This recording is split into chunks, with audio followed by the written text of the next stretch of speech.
Fala galera! Sejam todos bem-vindos e sejam todas bem-vindas para mais um Bora Ler a Bíblia. Sim, no episódio de hoje vamos ler e estudar Neemias capítulo 10. Portanto, como de costume, já vão pegando suas Bíblias, já vão abrindo-as, já vão pegando seus lápis, canetas, marca-textos, canetinha, borracha, enfim, caderneta de anotação, caderninho. Fiquem preparados, se ajeitem aí na poltrona, no sofá, onde quer que você esteja, no trabalho, dentro do carro. Dentro de instantes iremos ler e estudar Neemias capítulo 10.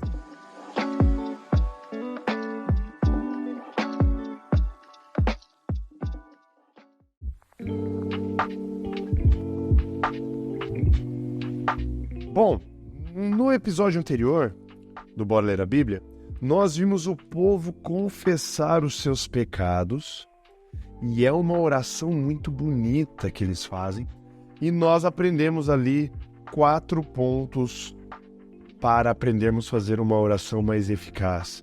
Lembra? Olhando para cima, depois olhando para trás, depois olhar para a situação, olhar ao redor, depois olhar para a frente.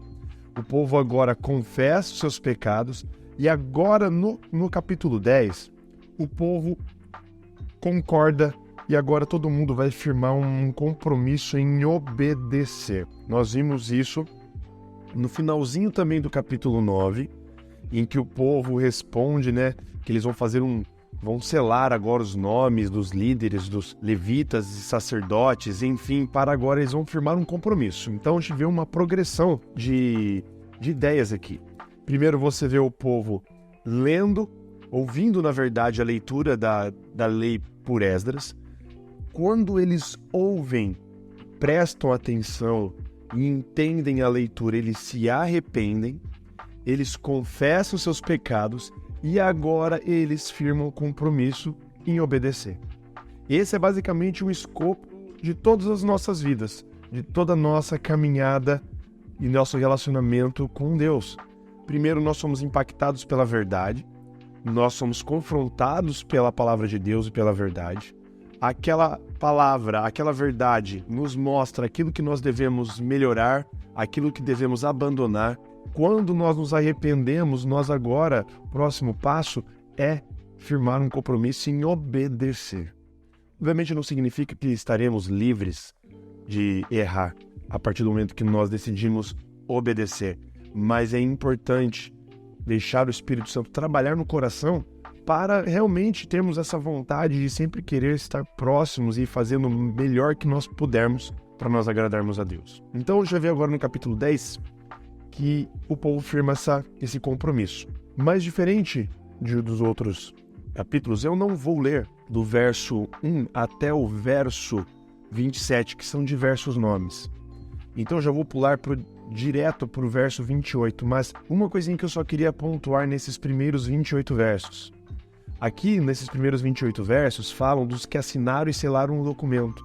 Então, falam dos levitas, falam também dos líderes do povo. Então são 2 classes aqui que, na verdade são 3 classes que assinam esse documento: os sacerdotes, os levitas e os chefes do povo, que eram chefes leigos que tinham voltado, as famílias que tinham voltado com Zorobabel, lá na primeira viagem que está registrado no livro de Esdras. Então, todas essas pessoas assinam o compromisso. E a partir do verso 28, então, que nós já pularemos direto para o verso 28, nós iremos ler aqui qual foi o compromisso do povo que eles assinaram e os líderes e representantes deles assinaram.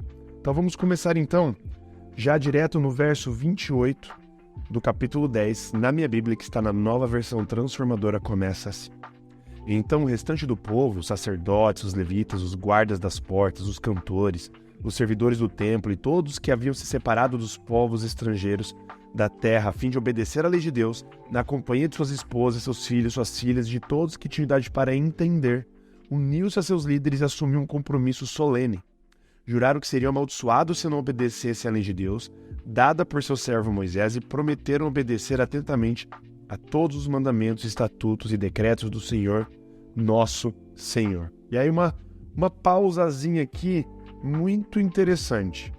Aqui fala que todos que tinham idade para entender. E normalmente quando a gente vê o costume oriental daquela época, quando se excluía mulheres e crianças dessas alianças e desses compromissos, aqui não. Aqui você vê que todo mundo inclusive fala suas esposas, seus filhos, suas filhas e todos que tinham idade para entender, todos eles participaram do compromisso. Então todo o povo realmente se uniu para aderir isso daí. Inclusive eles se uniram juraram solenemente que se eles não obedecessem, eles seriam amaldiçoados, conforme as maldições que nós lemos lá também no livro de Deuteronômio.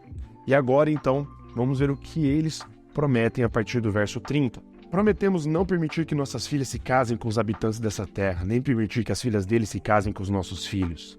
Também prometemos que se os habitantes desta terra trouxerem mercadorias ou cereais para vender no sábado, ou em qualquer outro dia santo, não compraremos deles. A cada 7 anos deixaremos a terra descansar e cancelaremos todas as dívidas. Aqui nós vemos 2 grandes pilares ali que foram colocados lá atrás na lei mosaica. Primeiro, o sábado. Segundo, o ano do jubileu, que era a cada 7 anos eles tinham que deixar a terra descansar e todas as dívidas seriam canceladas, os escravos seriam livres, e é um baita de um compromisso, né? Verso 32. Além disso, prometemos obedecer ao mandamento de pagar o imposto anual de 4 gramas de prata para o serviço do templo de nosso Deus. Esse imposto também será usado para providenciar os pães da presença, as ofertas regulares de cereais, e os holocaustos, as ofertas para os sábados, para as celebrações da lua nova e para as festas anuais, as ofertas sagradas e as ofertas pelo pecado para fazer expiação por Israel. Será usado para tudo que for necessário para o trabalho no templo do nosso Deus. Fizemos um sorteio a fim de definir uma escala anual regular para que as famílias dos sacerdotes, dos levitas e do povo tragam ao templo de nosso Deus a lenha para ser queimada no altar do Senhor, nosso Deus, conforme prescrito na lei. Prometemos trazer anualmente ao templo do Senhor os primeiros frutos de todas as colheitas, tanto dos frutos da terra como das árvores frutíferas. Concordamos em entregar a Deus nossos filhos mais velhos e as primeiras crias de todos os nossos rebanhos, tanto de bois como de ovelhas, conforme prescrito na lei. Nós os apresentaremos aos sacerdotes que ministram no templo de nosso Deus. Armazenaremos os produtos da terra nos depósitos do templo de nosso Deus. Traremos o melhor de nossa farinha e de outras ofertas de cereal, o melhor de nossos frutos, de nosso vinho novo e de nosso azeite. Prometemos ainda entregar aos levitas 1/10 de tudo que nossa terra produzir, pois são os levitas que recolhem os dízimos em todas as cidades onde trabalhamos. Um sacerdote descendente de Arão acompanhará os levitas quando receberem esses dízimos. A 10ª parte de tudo que for recolhido como dízimo será entregue pelos levitas ao templo de nosso Deus e colocada nos depósitos. O povo e os levitas deverão trazer essas ofertas de cereal, de vinho novo e de azeite para os depósitos e colocá-las nos recipientes sagrados perto dos sacerdotes que ali estiverem, ministrando, dos guardas das portas e dos cantores. Prometemos não descuidar do templo de nosso Deus. E aqui a gente termina o capítulo 10, foi um capítulo curtinho, mas a gente tem a plena certeza que a primeira coisa que eles firmam um compromisso aqui, que fica bem ressaltado, é o compromisso deles com os serviços do templo, com as ofertas trazidas para o templo, com os dízimos para os levitas, tudo para a manutenção do templo. Por quê? Porque o templo era o centro da vida do povo de Israel. Tudo girava em torno do templo. Por quê? Porque o templo, onde era por eles considerado o lugar onde Deus habitava. Lembrando que nessa época aqui já não existia a Arca da Aliança. A Arca da Aliança some quando Nabucodonosor invade Jerusalém, lá no ano 586 a.C., com a destruição de Jerusalém e a levada deles para o cativeiro. Então aqui eles não têm mais a Arca da Aliança, com as tábuas dos 10 mandamentos dentro. Então no lugar santíssimo não existia mais ali a Arca com a Shekinah. Porém, ainda assim, toda a vida do povo de Israel, a cultura, a sociedade, o dia a dia, tudo girava em torno do templo. E tudo girava em torno do templo porque Deus era o centro, né? E aqui eles reafirmam de novo o compromisso deles tornarem tudo isso uma obediência. Eles vão fazer o máximo possível para cumprir essas promessas. Spoiler, eles não cumprem.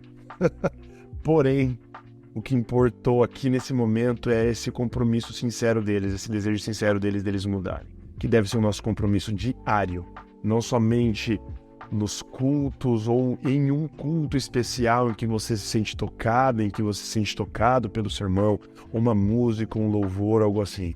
O seu compromisso deve ser um compromisso diário. Se mesmo o compromisso de obedecer a Deus que o povo teve aqui em um grande momento, evento, esse deve ser o nosso compromisso diário. A gente deve se entregar diariamente à vontade do Espírito Santo para que se faça a vontade dele em nossa vida, para que a gente tenha prazer em obedecer a lei de Deus para o nosso próprio bem. E aí sim, com essa nossa entrega diária, nossa vida aos poucos vai sendo transformada à imagem e semelhança de Deus.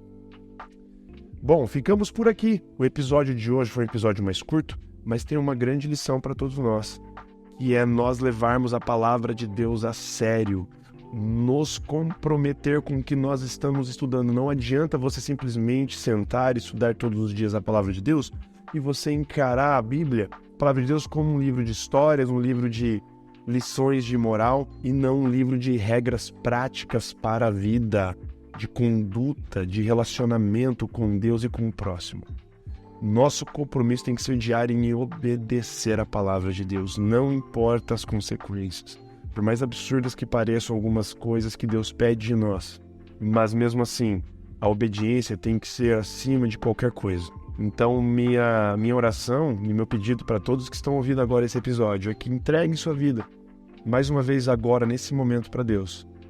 Que você reafirme esse compromisso de obedecer, não importa as consequências. É infinitamente melhor uma vida de obediência ao lado de Deus, mesmo passando por dificuldades, do que uma vida, entre aspas, livre, leve e solta, mas onde nós somos escravos das nossas escolhas.